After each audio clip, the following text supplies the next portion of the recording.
నమస్తే అండి. సత్యనాగ స్వచ్ఛంద సేవా సొసైటీ పి కావేటి రాధాకృష్ణమూర్తి. ఈరోజు మనం ఏనుకూరు మండలంలో కొత్తమేడేపల్లి కోయబిడ్డలకు వైరా ఎమ్మెల్యే రామదాస్ నాయక్ గారు వీళ్ళకి వరాల జల్లు కురిపించినట్లే విధంగా, ఎందుకంటే గత కొన్ని సంవత్సరాలుగా వీరికి ఆధార్ కార్డు కానీ మౌలిక వసతుల కోసం పోరాడుతున్నారు. ఈ రోజున ప్రజావాణి కార్యక్రమంలో దరఖాస్తు ఇవ్వగా మాట్లాడి వాళ్ళకి మౌలిక వసతులన్నీ దగ్గర నుంచి చేపిస్తా అని చెప్పేసి అన్నారు. ఈ లోపల ఒక స్కూలు వచ్చే 5వ తారీఖున ప్రారంభించినందుకు మా తరఫున, మా సత్యనాగ స్వచ్ఛంద సేవా తరఫున వారికి ధన్యవాదాలు తెలుపుకుంటూ, ఈ కొత్తమేడేపల్లి గ్రామ ప్రజలు చాలా కడు దీన స్థితిలో ఉన్నారు.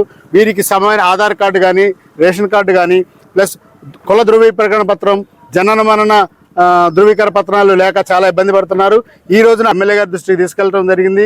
వారు సానుకూలంగా స్పందించి తక్షణమే వీరికి, ఈ గ్రామానికి అన్ని విధాలుగా సహాయపడతాను, ముఖ్యంగా పిల్లల చదువులకి ఎట్టి ఆటంకం కలగకుండా చేస్తానని హామీ ఇవ్వటం వల్ల వీరు చాలా సంతోషకరంగా ఉన్నందుకు మా సత్యనాగ స్వచ్ఛంద సేవా సొసైటీ తరఫున మీకు ధన్యవాదాలు తెలియజేసుకుంటున్నాం. ఇట్లు మీ కావేటి రాధాకృష్ణమూర్తి.